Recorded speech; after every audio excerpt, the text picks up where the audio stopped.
আলহামদুলিল্লাহি রাব্বিল আলামিন ওয়াসসালাতু ওয়াসসালামু আলা সাইয়্যিদিল মুরসালিন আম্মা বা'দ ফাআউযু বিল্লাহি মিনাশ শাইতানির রাজীম বিসমিল্লাহির রহমানির রহিম। সবাই আমার সাথে পড়ি, আসসালাতু ওয়াসসালামু আলাইকা ইয়া রাসূলুল্লাহ,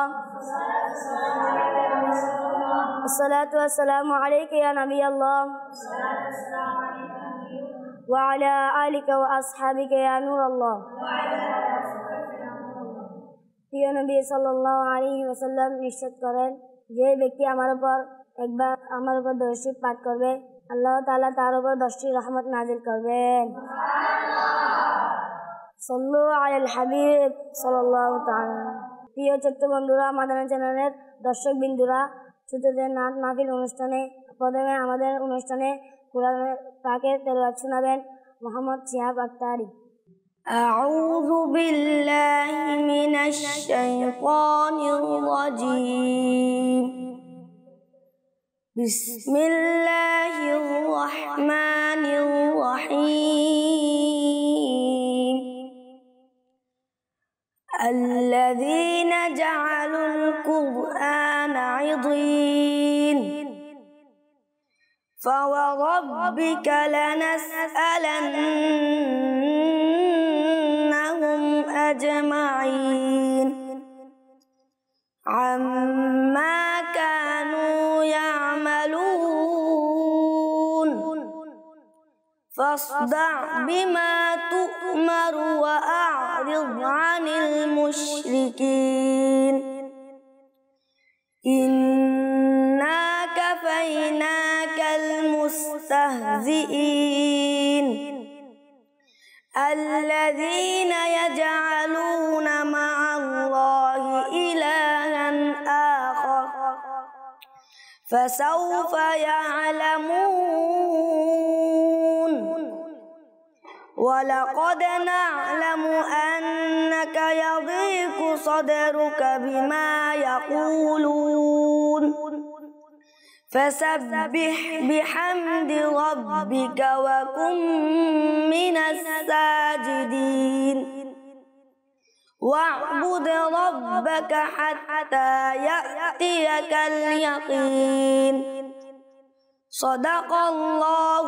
العلي العظيم وصدق رسوله النبي الحبيب الكريم صلوا على الحبيب صلى الله على محمد صلى الله عليه وسلم।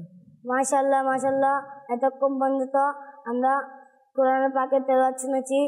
এখন নাতে রাসূল পাঠ করে শোনাবেন মোহাম্মদ রাজাউল আখতারী। প্রিয় ছোট্ট বন্ধুরা এবং মাদানী চ্যানেলের দর্শক শ্রোতা, আসুন আমরা নাচ শ্রবণ করার পূর্বে কিছু ভালো ভালো নিয়ত করি। আমি নিয়ত করে নিয়েছি যে আল্লাহ তাআলা এবং তার রাসূলের সন্তুষ্টির জন্য নাচ গাইব। সাল্লাল্লাহু আলাইকা ইয়া ওয়া রাসূলুল্লাহ ওয়া সাল্লাম আলাইকা ইয়া হাবিবাল্লাহ। পড়িয়ে সাল্লাল্লাহু আলাইকা ইয়া ওয়া রাসূলুল্লাহ ওয়া সাল্লাম আলাইকা ইয়া হাবিবাল্লাহ। সোনার মদিনায় আমার প্রাণের মদিনা, সোনার মদিনায় আমার প্রাণের মদিনা, সোনার মদিনায় আমার প্রাণের মদিনা, সোনার মদিনায় আমার প্রাণের মদিনা। ও মদিনা আমায় ডাকো না, ও মদিনা আমায় ডাকো না, সোনার মদিনায় আমার মনের বাসনা জুমো, সোনার মদিনায় আমার প্রাণের মদিনা, সোনার মদিনায় আমার প্রাণের মদিনা, সোনার মদিনায় আমার প্রাণের মদিনা, সোনার মদিনায় আমার প্রাণের মদিনা। মদিনার ওই শীতল হাওয়া, আকা মদিনার ওই শীতল হাওয়া পেতে মন আমার চাই একবার ছুয়া, পেতে মন আমার চাই একবার ছুয়া। ও মদিনা আমায় ডাকো না, ও মদিনা আমায় ডাকো না, আমার জীবন আর কিছু চাই না।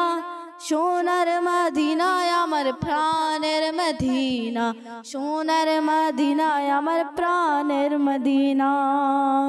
কত আশেক জয় মদিনা, কত আশেক জয় মদিনা। আমি গুনাহগার রইলাম শয়তান, আমি গুনাহগার রইলাম শয়তান। শাহে মদিনা আমায় ডাকো না, শাহে মদিনা আমায় ডাকো না। তোমার দিদার আশায় মন মানে না। সোনার মদিনায় আমার প্রাণের মদিনা, সোনার মদিনায় আমার প্রাণের মদিনা। সোনার মদিনায় আমার প্রাণের মদিনা, সোনার মদিনায় আমার প্রাণের মদিনা। পীরে পীরা গৌসুল বারা, পীরে পীরা গৌসুল বারা। अजमेरी संजेरी का जा प्रिया, अजमेरी संजेरी का जा पेया। बेरे रिशा अहमद रजा, बेरे रिशा अहमद रजा। तादर दुहाई दिलम डेके नाउना। সোনার মদিনায় আমার প্রাণের মদিনা, সোনার মদিনায় আমার প্রাণের মদিনা। এই জীবনে শেষ বাসনা, এই জীবনে শেষ বাসনা। মরণ যেন হয় সোনার মদিনা, মরণ যেন হয় সোনার মদিনা। দয়া করো না শাহে মদিনা, দয়া করো না শাহে মদিনা। জান্নাতুল বাকিতে ঠাই দাও না।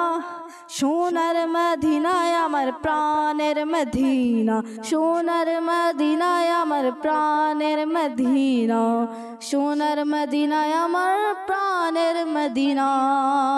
মাশাআল্লাহ মাশাআল্লাহ, এতক্ষণ পর্যন্ত আমরা নতুন শুনেছি।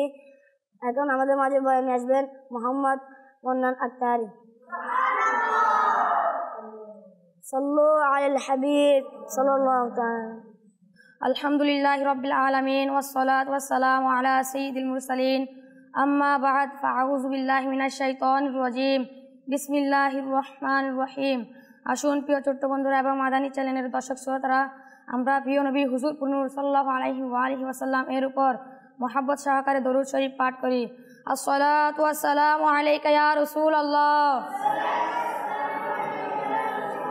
ওয়া আলা আলিকা ওয়া আসহাবিকা ইয়া হাবিবাল্লাহ। আসসালাতু ওয়াসসালামু আলাইকা ইয়া নবিয়াল্লাহ ওয়া আলা আলিকা ওয়া আসহাবিকা ইয়া নূরাল্লাহ। আল্লাহ পাকের সর্বশেষ নবী রসুল আরবি হুজুর নবী করিম সাল্লাল্লাহু আলাইহি ওয়াসাল্লাম ইরশাদ করেন, হে লোকেরা, নিশ্চয় কিয়ামতের কঠিন ভয়াবহতা ও সেটার হিসাব নিকাশ থেকে খুব দ্রুত সেই ব্যক্তি মুক্তি পাবে যে দুনিয়াতে আমার উপর অধিক হারে দরুদ শরীফ পাঠ করে। সল্লু আলাল হাবিব সাল্লাল্লাহু আলা মুহাম্মদ। বয়ান শোনার নিয়ত। প্রিয় নবী রসুল আরবি সাল্লাল্লাহু আলাইহি ওয়াসাল্লাম ইরশাদ করেন, আফদালুল আমালি আন নিয়তিস সাদিক, অর্থাৎ মুসলমানের নিয়ত তার আমলের চেয়ে উত্তম। হে আশিকানে রসুল, প্রতিটি কাজের পূর্বে ভালো ভালো নিয়ত করার অভ্যাস গড়ে নিন, কেননা ভালো নিয়ত বান্দাকে জান্নাতে প্রবেশ করিয়ে দেয়।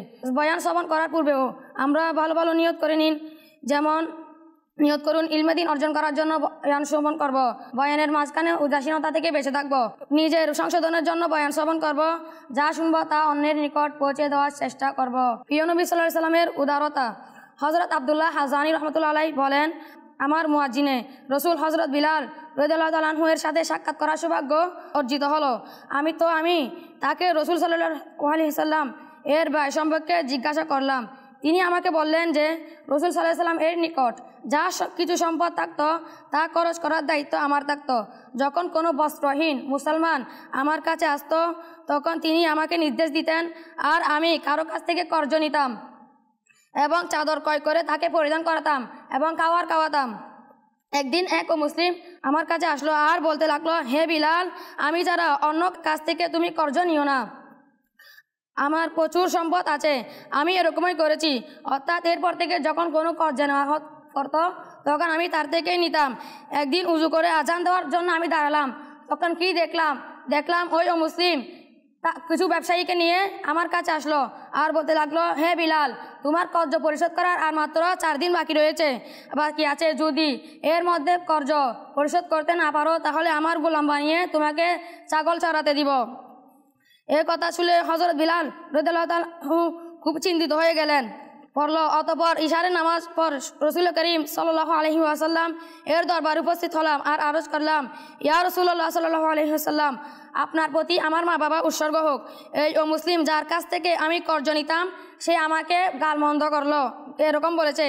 আমাকে অনুমতি দিন, আমি ওই সকল লোকেদের কাছে যাব যারা মুসলমান হয়েছে, যতক্ষণ পর্যন্ত আল্লাহ পাক তার রাসূল সাল্লাল্লাহু আলাইহি ওয়াসাল্লামকে এত সম্পদ দান করবেন না যা দ্বারা আমার কর্জ পরিশোধ হয়ে যায়। এটা বলে আমি সেখান থেকে চলে আসলাম। সকালে যাওয়ার ইচ্ছায় যখন আমি বের হলাম তখন একজন আহ্বানকারী বলল, হে বিলাল, রাসূল সাল্লাল্লাহু আলাইহি ওয়াসাল্লাম আপনাকে ডেকেছেন। আমি সেখানে বসলাম তো কি দেখলাম, 4টি বোঝাই করা উট উপস্থিত। আমি ভিতরে আসার অনুমতি চাইলাম তো রাসূল আকরাম সাল্লাল্লাহু আলাইহি ওয়াসাল্লাম বললেন, মুবারকবাদ, আল্লাহ পাক তোমার কর্জ পরিশোধ করার ব্যবস্থা করে দিয়েছেন। অতঃপর বললেন, তুমি 4টি উট দেখেছ? আমি বললাম জি। বললেন, উট ও সেগুলো বোঝাই করা শস্য এবং কাপড় সব কিছু তুমি নিয়ে রেখে দাও, এগুলোর মাধ্যমে তোমার কর্জ পরিশোধ করো। আমি আদেশ পালনের জন্য এরকমই করলাম। আর এরপর মসজিদে আসলাম আর রাসূল সাল্লাল্লাহু আলাইহি ওয়াসাল্লামকে সালাম করলাম। তো তিনি জিজ্ঞাসা করলেন, ওই সম্পদ দ্বারা তোমার কি উপকার হলো? আমি বললাম, আল্লাহ পাক ওই সম্পদ দ্বারা আমার ওই ঋণ পরিশোধ করে দিয়েছেন যা তার রাসূল পাক সাল্লাল্লাহু আলাইহি ওয়াসাল্লাম এর উপর ছিল। নবী করিম সাল্লাল্লাহু আলাইহি ওয়াসাল্লাম বললেন, ওই মাল থেকে কি কোনো অবশিষ্ট রয়েছে? তখন আমি বললাম জি। তিনি বললেন, আমাকে এগুলো থেকেও মুক্ত করো। এগুলো যতক্ষণ পর্যন্ত এগুলো থেকে কোনো কাজে লাগবে না ততক্ষণ পর্যন্ত আমি ঘরে যাব না। রাসূল পাক সাল্লাল্লাহু আলাইহি ওয়াসাল্লাম ইশারের নামাজ শেষ করলেন। অতঃপর বিলাল রাদিয়াল্লাহু তাআলাকে ডাকলেন, ডেকে সেই অবশিষ্ট সম্পদের ব্যাপারে জিজ্ঞাসা করলেন। আমি আরজ করলাম, সেগুলো দেওয়ার মতো আমি কোনো ভিক্ষুক পাইনি। নবী করিম রহিম সাল্লাল্লাহু আলাইহি ওয়াসাল্লাম রাতে মসজিদেই রইলেন। পরের দিন ইশারের নামাজের পর আমাকে আবারও ডাকলেন। আমি আরজ করলাম, ইয়া রাসূলুল্লাহ সাল্লাল্লাহু আলাইহি ওয়াসাল্লাম, আল্লাহ পাক আপনাকে মুক্ত করে দিয়েছেন, অর্থাৎ সেই মাল আল্লাহর রাস্তায় বন্টন হয়ে গেছে। এটা শুনে তিনি তাকবীর বললেন এবং আল্লাহর কৃতজ্ঞতা জ্ঞাপন করলেন। প্রিয় ছোট্ট বন্ধুরা, আপনারা শুনলেন তো আমাদের প্রিয় নবী সাল্লাল্লাহু আলাইহি ওয়াসাল্লাম কি পরিমাণ উদার। তিনি দুনিয়ার সম্পদ নিজের কাছে রাখাটা পছন্দ করতেন না, বরং যতক্ষণ পর্যন্ত লোকেদের মাঝে তা বন্টন করে দিতেন না ততক্ষণ পর্যন্ত শান্ত হতেন না। নিজের কোনো বস্তুর প্রয়োজন থাকা সত্ত্বেও গরিব মিসকিনদের মাঝে সৎকার করে দিতেন এবং ভিক্ষুককে এত দান করতেন যে তার পুনরায় ভিক্ষা করার প্রয়োজন পড়তো না। কিন্তু আফসোস, শত কোটি আফসোস, আমাদের এই অবস্থা যে দুনিয়ার ভালোবাসা অন্তর থেকে কমে যাওয়ার নামও নেই না এবং সব সময় দুনিয়ার নিয়ামত ও আরাম আয়েশ বৃদ্ধি করার প্রচেষ্টা থাকে। হযরত মাজমা আনসারী এক বুজুর্গের ব্যাপারে বলেন যে তিনি বলেছেন, আল্লাহ পাক আমাকে দুনিয়ার আরাম আয়েশ থেকে দৌলত ইত্যাদির আকৃতিতে অর্জিত নিয়ামত থেকে উত্তম আরাম আয়েশ থেকে বাঁচিয়ে নেওয়ার দয়া, এই অর্থাৎ দুনিয়ার বিলাসিতা যেমন মাল ও দৌলতের ইত্যাদির আকৃতিতে অর্জিত নিয়ামত থেকে উত্তম। কেননা আল্লাহ পাক তার প্রিয় হাবিব সাল্লাল্লাহু আলাইহি ওয়াসাল্লাম এর জন্য দুনিয়াকে পছন্দ করেননি। এই জন্য আমার সেই নিয়ামত যা আল্লাহ পাক তার প্রিয় হাবিব সাল্লাল্লাহু আলাইহি ওয়াসাল্লাম এর জন্য পছন্দ করেছেন তা ওইসব নিয়ামতের চেয়ে বেশি প্রিয় যা তিনি তার প্রিয় হাবিব সাল্লাল্লাহু আলাইহি ওয়াসাল্লামের জন্য অপছন্দ করেছেন। মনে রাখবেন, দুনিয়ার মাল ও দৌলতের অধিকার তো ও সেটার আরাম আয়েশ অবশ্যই নিয়ামত, কিন্তু এসব থেকে বেঁচে থাকাটাও আরও বড় নিয়ামত। দুনিয়া হলো মিষ্টি সবুজ শ্যামল। রাসূল আকরাম সাল্লাল্লাহু আলাইহি ওয়াসাল্লাম বলেন, দুনিয়া হলো মিষ্টি সবুজ শ্যামল, যে এটাতে হালাল পন্থায় সম্পদ উপার্জন করে আর সঠিক জায়গায় তা ব্যয় করে আল্লাহ পাক তাকে সওয়াব দান করেন এবং তাকে জান্নাতে প্রবেশ করাবেন। এবং যে এখানে হারাম পন্থায় সম্পদ উপার্জন করে এবং সেগুলো ভুল জায়গায় ব্যয় করে আল্লাহ পাক তাকে দারুল হাওয়ান অর্থাৎ অপমানের ঘরে প্রবেশ করাবেন। হযরত আল্লামা আব্দুর রউফ মুনাবি রহমতুল্লাহ আলাইহি উক্ত হাদিসে পাকের ব্যাখ্যায় ফয়জুল কাদের লিখেন, প্রতীয়মান হলো দুনিয়া স্বয়ং নিজে মন্দ নয়, যেহেতু এটা আখিরাতের শস্যক্ষেত, তাই যে ব্যক্তি শরীয়তের অনুমতিক্রমে দুনিয়ার কোনো জিনিস অর্জন করে তো সেই জিনিসটি আখিরাতে তাকে সাহায্য করে। আমাদেরও উচিত প্রয়োজনের অতিরিক্ত দুনিয়ার পিছনে না দৌড়ানো এবং হারাম পন্থা অবলম্বন করে মাল ও দৌলত জমা করার পরিবর্তে হালাল রিজিক অন্বেষণ করার মানসিকতা ও সাধ্যমতো দান সৎকারও করতে থাকা, নিজের আত্মীয় স্বজন, পাড়া প্রতিবেশী ও অন্যান্য গরিবদেরকে আর্থিক সহযোগিতা করা।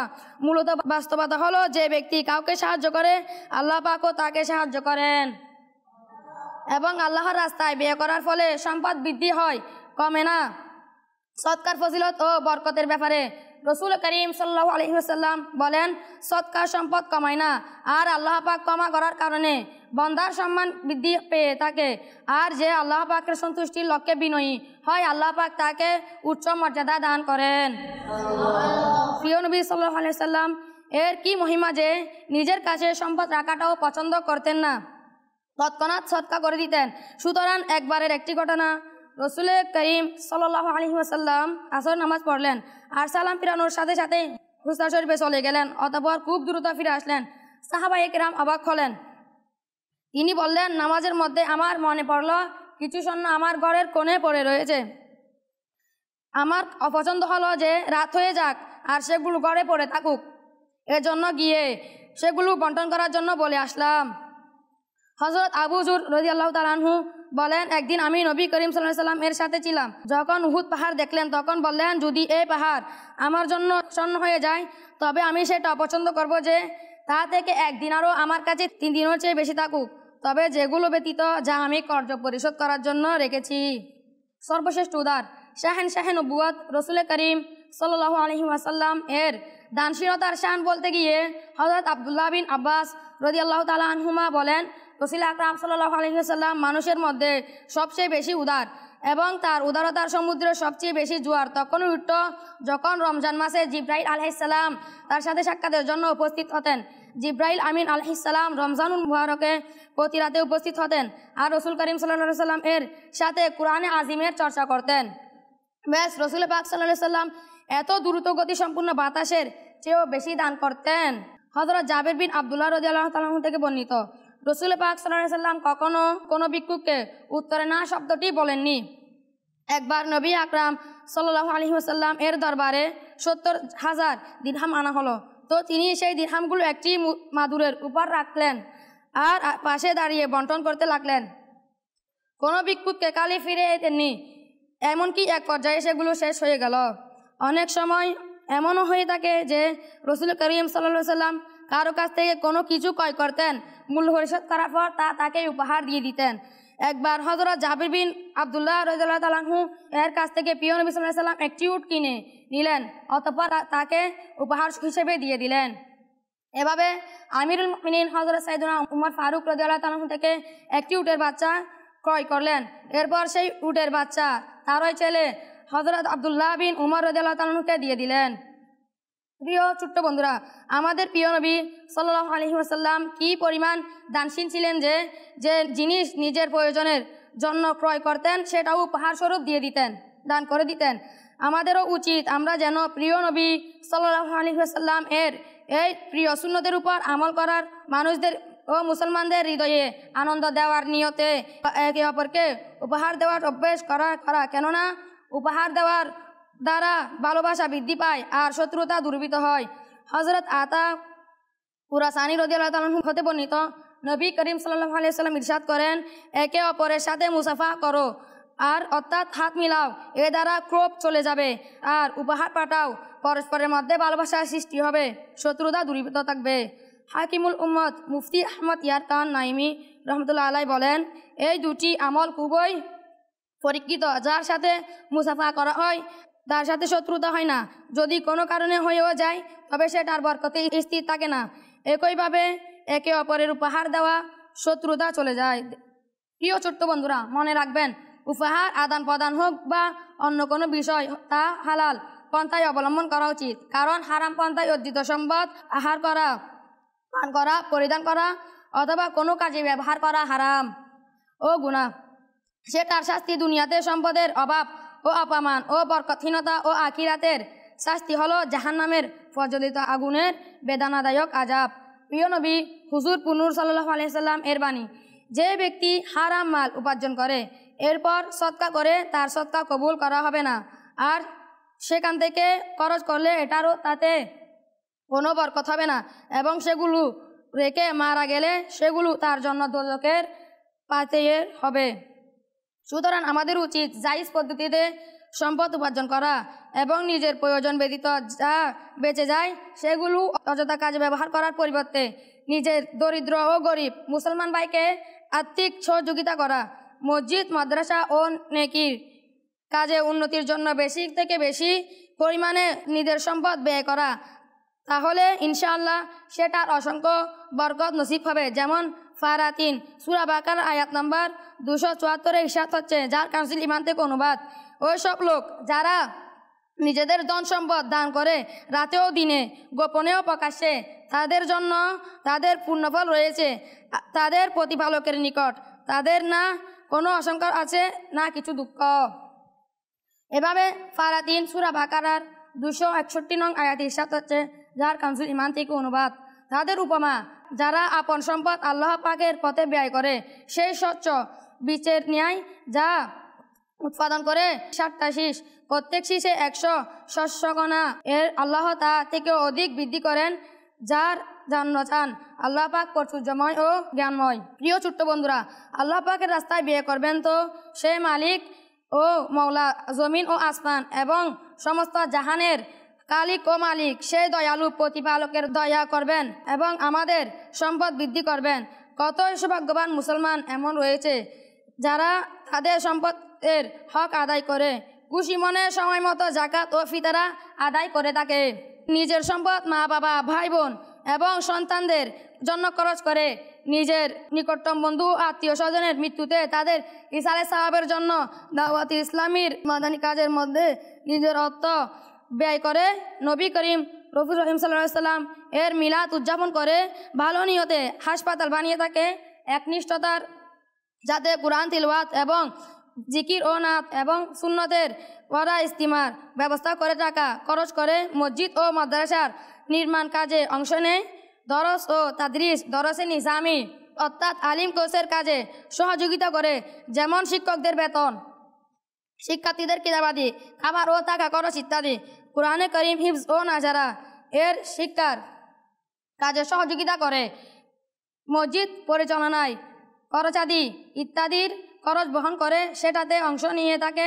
দ্বীন ইসলামের প্রচার ও প্রসার ও সুন্নাত পুনরুজ্জীবিত করার কাজে নেকি দাওয়াতে সারা জাগানোর জন্য খরচ করে থাকে, যেমন মাদানী কাফেলায় সফরকারীর গরিব ইসলামী ভাইদের খরচাদি দিয়ে সুন্নতে পড়া দরস প্রদানের আগ্রহী গরিব ইসলামী ভাইদেরকে ফয়জানে সুন্নাত কিনে দিয়ে নিজের দোকান, মার্কেট, মসজিদ এলাকা, অফিস, কলেজ ইত্যাদিতে শাইখে তরিকত আমির আহলে সুন্নাত দামাত বারকাতুমুল আলিয়া এর রিসালা বন্টন করে নিজের টাকা আল্লাহর রাস্তায় খরচ করে থাকে। আল্লাহ পাক তার সম্পদ বাড়িয়ে দিবেন এবং তার সওয়াব 700 গুণ পর্যন্ত বৃদ্ধি করে দিবেন। শুধু এগুলো নয়, বরং ইরশাদ হচ্ছে, যার কাউন্সিল ইমান থেকে অনুবাদ, আর আল্লাহ তা থেকেও অধিক বৃদ্ধি করেন যার জন্য চান। আসুন উৎসাহের জন্য নবী আকরাম সাল্লাল্লাহু আলাইহি সাল্লাম এর দানশীলতার আরও কিছু ঘটনা শ্রবণ করি, যাতে আমাদের দ্বীন প্রচার ও প্রসার, মসজিদ ও মাদ্রাসার খিদমত, মুসলমানদের আর্থিক সহযোগিতা ও আল্লাহর রাস্তায় ব্যয় করার প্রেরণা বাড়ে। নবী সাল্লাল্লাহু আলাইহি সাল্লামের দানশীলতার ঘটনা। হুনায়ুনের যুদ্ধে নবী করিম সাল্লাল্লাহু আলাইহি ওয়াসাল্লাম এত পরিমাণ দান করেছেন যে অনুমানও করা যাবে না। তিনি গ্রামবাসীকারী অনেকের মধ্যে 100টি করে উট দান করেছেন। হযরত সাফওয়ান বিন উমাইয়া ইসলাম গ্রহণের পূর্বে হুনায়ুনের যুদ্ধে ছাগল চেয়েছেন, যেগুলো দ্বারা 2 পাহাড়ের মধ্যবর্তী বন ভরা ছিল। তিনি সাল্লাল্লাহু আলাইহি ওয়াসাল্লাম ওইসবগুলো ছাগল তাকে দিয়ে দিলেন। তিনি তার গোত্রের মধ্যে গিয়ে বললেন, হে আমার গোত্রের লোকেরা, তোমরা ইসলাম গ্রহণ করে নাও। আল্লাহ পাকের শপথ, মুহাম্মদ সাল্লাল্লাহু আলাইহি ওয়াসাল্লাম এমনভাবে দান করেন যে অভাবের আর ভয় থাকে না। উলামায়ে কিরামগণ বলেন, রাসূল আকরাম সাল্লাল্লাহু আলাইহি ওয়াসাল্লাম এর সেই একদিনের অনুদান দানশীল বাদশাদের সারা জীবনের দানশীলতা ও অনুদানের বেশি ছিল। জঙ্গল ছাগল দ্বারা ভরপুর আর হুজুর সাল্লাল্লাহু আলাইহি ওয়াসাল্লাম দান করেছেন। আর ভিক্ষুকরা দল বেঁধে আসত, হুজুর সাল্লাল্লাহু আলাইহি ওয়াসাল্লাম পেছনে যেতে থাকতেন। এমনকি এক পর্যায়ে যখন সমস্ত মাল শেষ হয়ে গেল, একজন আরবের গ্রামে বসবাসকারী লোক চাদর মুবারক শরীর মুবারক থেকে টান দিল, যার কারণে কাঁধ ও কোমর শরীফের উপর সেটার দাগ পড়ে গেল। তাকে এতটুকু বললেন, হে লোকেরা, তাড়াহুড়ো করিও না, আল্লাহ পাকের শপথ, আমাকে কখনো কৃপণ পাবে না। একইভাবে হযরত সাহল বিন সাদ রাদিয়াল্লাহু তাআলা আনহু বলেন, এক মহিলা একটি চাদর বানিয়ে নিয়ে আসলো। সে আরজ করলো, ইয়া রাসূলুল্লাহ সাল্লাল্লাহু আলাইহি ওয়াসাল্লাম, এটা আমি নিজের হাতে বুনেছি, আমি আপনার পরিধানের জন্য এনেছি। নবী করিম সাল্লাল্লাহু আলাইহি ওয়াসাল্লাম এর সেটা প্রয়োজন ছিল, এর জন্য তিনি সেই চাদরটি নিয়ে নিলেন। এরপর নবী পাক সাল্লাল্লাহু আলাইহি ওয়াসাল্লাম এর সাথে বের হলেন, আর সেই চাদরটি তেহবান হিসেবে বেঁধেছিলেন। এক সাহাবী রাদিয়াল্লাহু তাআলা আনহু সেটা দেখে আরজ করলেন, কি সুন্দর চাদর, এটা আমাকে পরিয়ে দিন। তিনি বললেন, জি ঠিক আছে। কিছুক্ষণ পর তিনি মজলিস থেকে উঠে চলে গেলেন।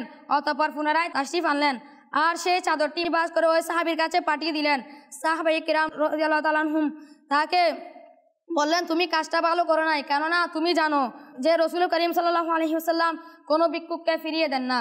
এই সাহাবী বলতে লাগলেন, আল্লাহ পাকের শপথ, আমি শুধুমাত্র এটা এর জন্যই চেয়েছি, যেদিন আমি মারা যাব এই চাদরটি যেন তাবারুক হিসেবে আমার কাফন হয়। হযরত সাহল বিন সাদ রাদিয়াল্লাহু তাআলা আনহু বলেন, সেই চাদরটি তার কাফনই হয়েছে। প্রিয় ছোট্ট বন্ধুরা, আপনারা শুনলেন তো, আমাদের প্রিয় নবী সাল্লাল্লাহু আলাইহি ওয়াসাল্লাম দোজাহানের বাচ্চা, আল্লাহ পাক তাকে মালিক ও মুখতার বানিয়েছেন, তার সমস্ত ভান্ডারের চাবিও ভাগ করেছেন। কিন্তু তিনি নিজের কাছে কিছু অবশিষ্ট রাখতেন না, বরং সব কিছু বন্টন করে দিতেন। এমনকি বৈহিক হায়াতের ন্যায় জাহিরি বেচালের পরও আপন উম্মতের ফেরেশান অবস্থার উপর অনুদানের বৃষ্টি বর্ষণ করেন।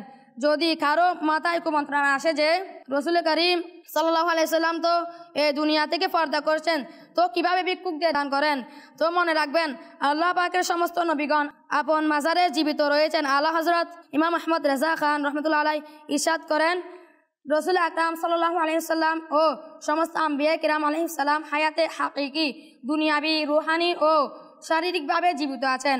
আপন আপন মাজারাতে তৈবার মধ্যে নামাজ পড়েন, তাদেরকে রিজিক দেওয়া হয়, যেখানে চান তাশরিফ নেন, জমিন ও আসমানের বাদশাহীর মধ্যে হস্তক্ষেপ করেন। রাসূল করিম রউফ রহিম সাল্লাল্লাহু আলাইহি সাল্লাম বলেন, হযরতে আম্বিয়া কিরামগণ আলাইহিস সালাম আপন মাজারে পাকে জীবিত এবং নামাজ আদায় করেন। অন্য এক হাদিসে পাকে রয়েছে, নিশ্চয় আল্লাহ পাক জমিনের উপর আম্বিয়া কিরাম আলাইহিস সালাম এর শরীর মুবারককে গ্রাস করা হারাম করে দিয়েছেন। আল্লাহ পাকের নবীগণ আলাইহিস সালাম জীবিত আর তাদেরকে রিজিক দেওয়া হয়। যেমন আল্লামা ইমাম জালাল উদ্দিন সুয়ুতি রহমতুল্লাহ আলাই বলেন, হযরতে আম্বিয়া কিরাম আলাইহিস সালাম এর মাজার শরীফ থেকে বাহিরে যাওয়া ও আসমান ও জমিনের হস্তক্ষেপ করার অনুমতি রয়েছে। প্রিয় ছোট্ট বন্ধুরা, উল্লেখিত হাদিসে মুবারকা ও উলামায়ে কিরামের গবেষণা থেকে বোঝা গেল যে আমাদের আকা প্রিয় নবী সাল্লাল্লাহু আলাইহি ওয়াসাল্লাম সহ অন্যান্য আম্বিয়া কিরাম আলাইহিস সালাম আপন আপন মাজারে না শুধুমাত্র জীবিত আছেন, বরং তাদেরকে রিজিকও দেওয়া হয়, যেখানে যান তাশরিফ নিয়ে যান, আর জমিন ও আসমানের বাদশাহীতে হস্তক্ষেপ হতে পারেন। দানশীলতার দৌলত পাওয়ার মানসিকতা কীভাবে হবে?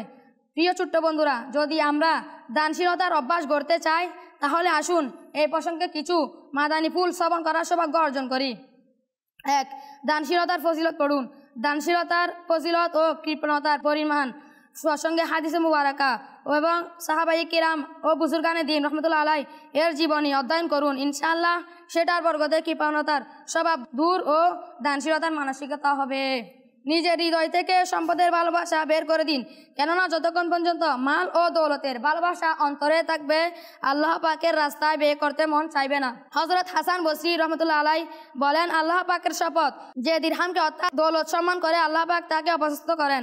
বর্ণিত আছে, সর্বপ্রথম দিরহাম ও দিনার আবিষ্কার করা হলে শয়তান সেগুলোকে নিয়ে তার কপালের উপর রাখলো, অতঃপর সেগুলোকে চুম্বন করলো আর বলল যে এগুলোকে ভালোবাসলো সে আমার গোলাম। নিজের হৃদয়ে মুসলমান ভাইয়ের কল্যাণ কামনার প্রেরণা সৃষ্টি করুন, যেমন নিজের বন্ধু, আত্মীয় স্বজন বা প্রতিবেশীদের খবরাখবর নিতে থাকুন, তাদের দুঃখ কষ্টে সাধ্যমতো তাদের প্রয়োজন আদি পূরণ করুন। রাসূল আকরাম সাল্লাল্লাহু আলাইহি সাল্লাম বলেন, যে ব্যক্তি কোনো মুসলমানের দুনিয়ার একটি পেরেশানি দূর করবে আর যে দরিদ্রের জন্য দুনিয়ার সহজতা প্রদান করবে আর যে দুনিয়াতে কোনো মুসলমানের দোষ গোপন করবে, আল্লাহ পাক তা দুনিয়া ও আখিরাতে তার দোষ গোপন রাখবেন। আর বান্দা যতক্ষণ আপন মুসলমান ভাইকে সাহায্য করতে থাকে, আল্লাহ পাকও তাকে সাহায্য করতে থাকেন। সাল্লু আলাল হাবিব সাল্লাল্লাহু আলা মুহাম্মদ। আমরা এতক্ষণ মুস্তাফার উদারতা সম্পর্কে যা শ্রবণ করেছি এর উপর নিজে আমল করার চেষ্টা করব এবং যা শিখেছি তা অন্যের নিকট পৌঁছে দেওয়ার চেষ্টা করব। সাল্লু আলাল হাবিব সাল্লাল্লাহু আলা মুহাম্মদ সাল্লাল্লাহু আলাইহি ওয়াসাল্লাম। الصلاة والسلام عليك يا رسول الله، الصلاة والسلام عليك يا حبيب الله، الصلاة والسلام عليك يا نبي الله، وعلى آلك وأصحابك يا نور الله، الصلاة والسلام عليك يا رسول الله، الصلاة والسلام عليك يا حبيب الله، الصلاة والسلام عليك يا نبي الله، وعلى آلك وأصحابك يا نور الله. حسبي ربي جل الله ما في قلبي غير الله، نور محمد صلى الله لا إله إلا الله، لا إله إلا الله، لا إله إلا الله، لا إله إلا الله، لا إله إلا الله، لا إله إلا الله، لا إله إلا الله محمد رسول الله صلى الله عليه وآله وسلم. إلا الله إلا الله إلا الله إلا الله إلا الله إلا الله إلا الله، لا إله إلا الله محمد رسول الله صلى الله عليه وآله وسلم.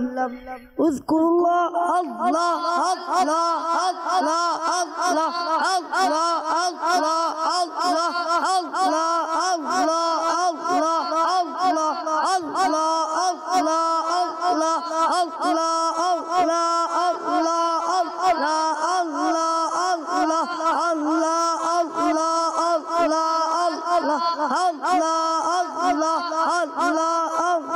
لا إله إلا الله محمد رسول الله صلى الله عليه وآله وسلم. الله الله الله الله الله الله الله الله الله الله الله الله الله الله، لا إله إلا الله محمد رسول الله صلى الله عليه وآله وسلم. الصلاة والسلام عليك يا رسول الله، الصلاة والسلام عليك يا حبيب الله، الصلاة والسلام عليك يا نبي الله، وعلى آلك وأصحابك يا نور الله. اللهم آمين. اللهم ربنا آتنا في الدنيا حسنة وفي الآخرة حسنة وقنا عذاب النار. آمين. اللهم ربنا آتنا في الدنيا حسنة وفي الآخرة حسنة وقنا عذاب النار. آمين. يا مقلب القلوب ثبت قلبي على دينك، يا مقلب القلوب ثبت قلبي على دينك، يا مصرف القلوب صرف قلوبنا على طاعتك. ইয়া রব্বে মুস্তাফা বা তুফাইল মুস্তাফা আজ্জা ওয়াজাল আমাদের পিতা মাতা এবং সকল উম্মতের গুনাহ ক্ষমা করে দিন।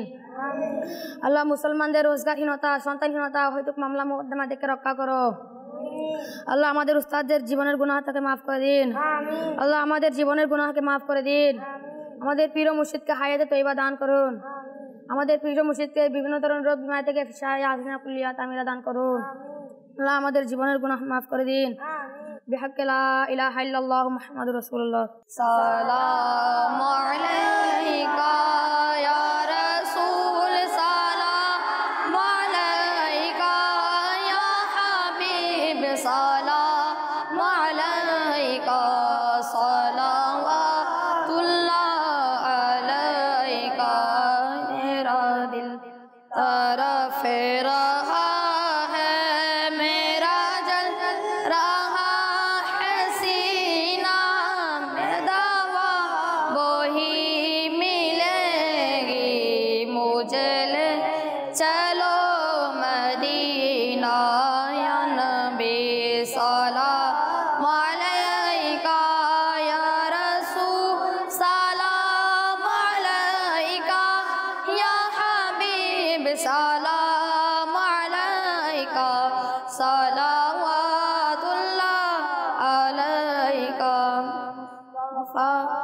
जाने रहमत पे लाखों सलाम शम्ए बजे में हिदायत पे लाखों सलाम मुस्तफ़ा जाने रहमत पे लाखों सलाम शम्ए बजे में हिदायत पे लाखों सलाम जिनके लाखों नमाज़ी बोने फैज़ों से जिनके लाखों इमाम सजे उस अमीर अहले सुन्नत पे लाखों सलाम मुस्तफ़ा जाने रहमत पे लाखों सलाम शम्ए बजे में हिदायत पे लाखों सलाम सुब्हानक अल्लाहुम्मा व बिहम्दिका ला इलाहा इल्ला अंता व अस्तगफिरुका व अतूबु इलैक सुब्हानक अल्लाहुम्मा व बिहम्दिका ला इलाहा इल्ला अंता अस्तगफिरुका व अतूबु इलैक सुब्हानक अल्लाहुम्मा व बिहम्दिका ला इलाहा इल्ला अंता अस्तगफिरुका व अतूबु इलैक अस्सलातु वस्सलामु अलैका या रसूल अल्लाह व अला आलिका व अस्हाबिका या हबीब अल्लाह अस्सलातु वस्सलामु अलैका नबी अल्लाह व अला आलिका व अस्हाबिका या नूरुल्लाह बिरहमतिक।